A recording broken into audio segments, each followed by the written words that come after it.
Welcome to this video on the coordinate plane. So we're going to go through and remind you some important things as we move forward because we're going to be talking about relations and functions, and I want to make sure we're all on the same page with our vocabulary. So what is a coordinate plane? So the coordinate plane is a plane that's been divided into 4 regions that is used for graphing. So the definition of a plane is it's a flat surface on which it's just a flat surface with absolutely no thickness. So it's just a flat thing that we're able to graph on, and we divide it into 4 sections to make it easier to do. All right, so let's look at the parts of the plane. So we're going to label the origin, the quadrants, the x-axis, and the y-axis. So the origin is right in the very center, and it's where your axes actually cross. You have 2, and they're almost always boulder, and you'll see the arrows on them, and those are axes. The horizontal is the x-axis. The vertical is the y-axis. Okay, your origin is where the 2 axes cross. Then we're going to number the coordinates, the quadrants here.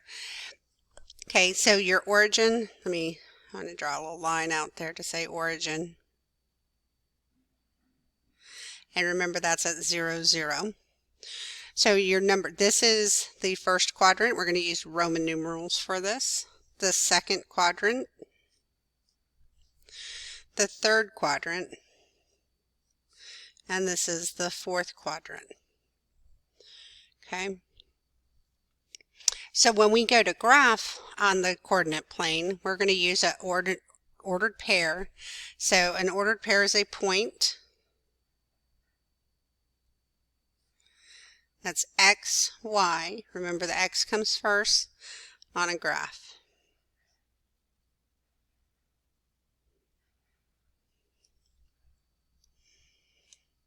Okay, so what we're going to do here is we're going to name the points, name the ordered pair, and tell me which quadrant it is in. So let's take a look. So we have point A right here. It's at -1, 2, 3 for my x's. And then I have to go up 1, 2, 3, 4 for my y's. And that is in the second quadrant. So what I would like you to do is do the rest of these and pause the video and come back and check your answers. All right, so let's take a look. Our B point right here is at 2, -3, and that is in the fourth quadrant. Our C point is at 0 because you didn't go left or right or all, and then 2. And that is on the y-axis. It's not in a quadrant, it's on an axis. So you want to mention that. It's on the y-axis. D is at 7, 1 in the first quadrant. E is at -4, -6 in the third quadrant. And F is at -5, 0 on the x-axis. If it's on an axis, it's not in a quadrant, it's on the axis. So if you look at this, you'll notice there's so I have a second quadrant here, and it's a -x and a positive y, because to be in the second quadrant, your x value has to be negative and your y value has to be positive. If I wanted to be over here in this fourth quadrant, I'd have to go right for my x's and then down for my y's. So this is positive x's and negative y's. To be in our first quadrant, we'd have to go right with our x's, which is positive, and up with our y's, which is positive. So both values will be positive. It's a positive.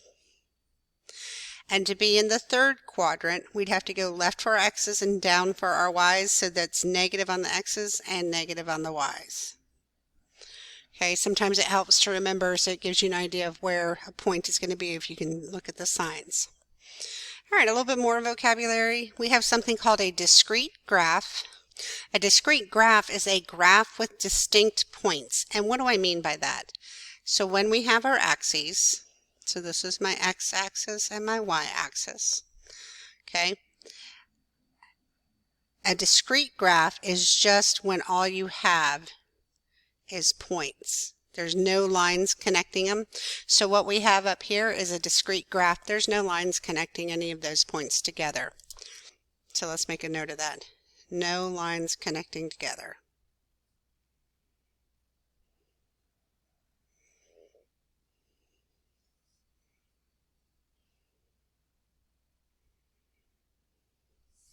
Okay, that's discrete.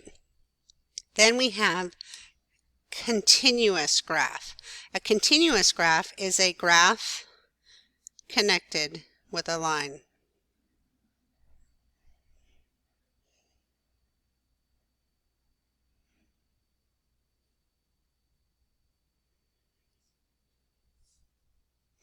And it doesn't have to be, sometimes we think lines are straight. It could be a line or a curve.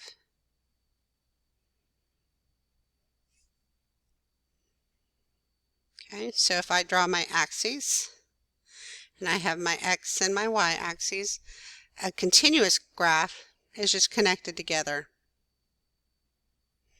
Okay, so discrete is just the points themselves. Continuous, the line continues. That's a good way to remember that. All right, so we're going to be talking about something called relations. Okay, so a relation is just a set of ordered pairs.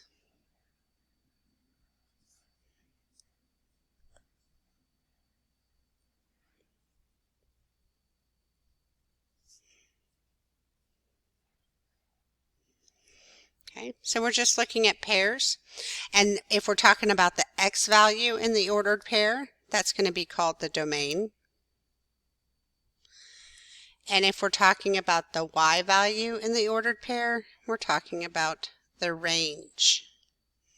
Okay, these are going to become important. We're going to have to be able to look at graphs eventually and identify their domain and range. All right, so let's look. If we just look at the ordered pairs to find the domain. Now this is discrete because it's just points. Okay, when you have discrete, do you see how it has these fancy little scrollies here? We're going to start each of these. This is called a French scroll. We're going to start our answers with these, and once we get it all finished, we're going to end with them also, but not parentheses. We want to differentiate a little bit. So the domain, remember the domain is the x values. So really what we're looking at here is just the x value of each of those points. And we're going to put them in order from smallest to biggest, because domain is always from left to right, which is smallest to biggest. So my smallest number is -3. And I happen to notice there's another -3. Once it's written once, you don't have to write it again.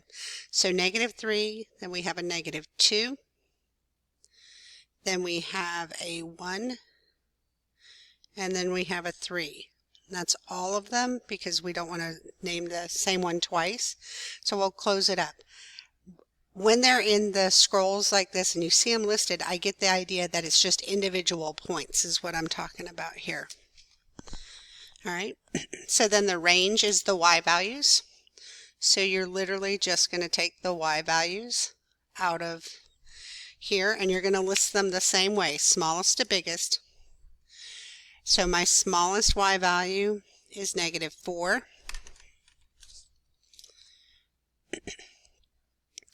Then my next smallest y value looks to be 0.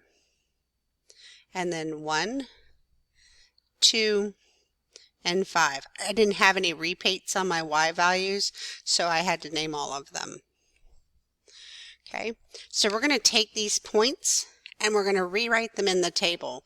All a table is, a table of values, is it takes the point and kind of splits them apart and takes them out of the parenthesis. So we have the point -3, 1. The -3 is the x value, and the 1 is the y value. Okay, then -2, 0. Then I have 1, 2, 3, -4, and -3, 5. All right. So I'm showing you different ways to represent the relation. We've got as coordinate points, we have as a table, we're going to do something called mapping. So what we do with the mapping is we're going to take our x values and we're going to take them really from our ordered pairs like this and put them in order smallest to biggest. So we have -3, -2, 1, and 3. And then over here for our range we had -4, 0, 1, 2, and 5. So the mapping is where you match the x value to its partner y value that would make it a point. So we have -3 goes with 1, so I'm going to draw a line from -3 to 1. -2 goes to 0. 1 goes to 2. 3 goes to -4, so it's all the way up there. And then -3, I got to go back to -3 again and draw an arrow down to 5. Remember, we had said it was used more than one time when we wrote it over here, and so it actually ends up with 2 lines from it. So that's mapping. And then the last way we can represent these relations is just going ahead and graphing the points. So I have the points here at -3, 1, and I'll put a point there. -2, 0. 1, 2. 3, -4. And -3, 5. What I'd like you to do is try the next one on your own, and by pausing the video and trying it, and then come back and see how you did. All right, well, let's see how you do. For my domain, I took my x values, put them in order smallest to largest, -2, -1, 0, 2, and 5. Did the same thing for my y values, put them in order smallest to biggest, -4, -3, -2, -1, and 4. I rejoined them back together in my table, and really it's just recopying the points. Make sure you have the correct y matched with the correct x. Then I have my mapping. It follows the same order as when we did domain and range, and then I drew a line, an arrow to point to the y value that belongs to the x value, and then I graphed the points, making sure I thought about, while I was graphing them, I thought about like that's the negative, so I remembered that's going to be in the second quadrant. If you're having trouble with graphing, that can be very helpful. All right, so our last example here is different because if you look, there's nothing there. What are we supposed to do? But if you look carefully all the way over here on the graph, the points are graphed. So what we want to do is we want to name the points, and then we can start the process. So I'm going to name the points back over all the way in the first column for ordered pairs. So this point is -2, 3.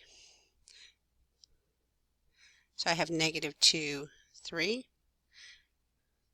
And my next one I'm going to say is 1, 2, 3, 4, +4, +2.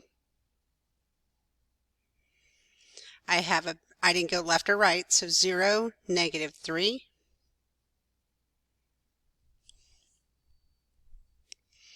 I have -1, 2, 3, 4, 5, -1, 2, 3, 4, -5, -4.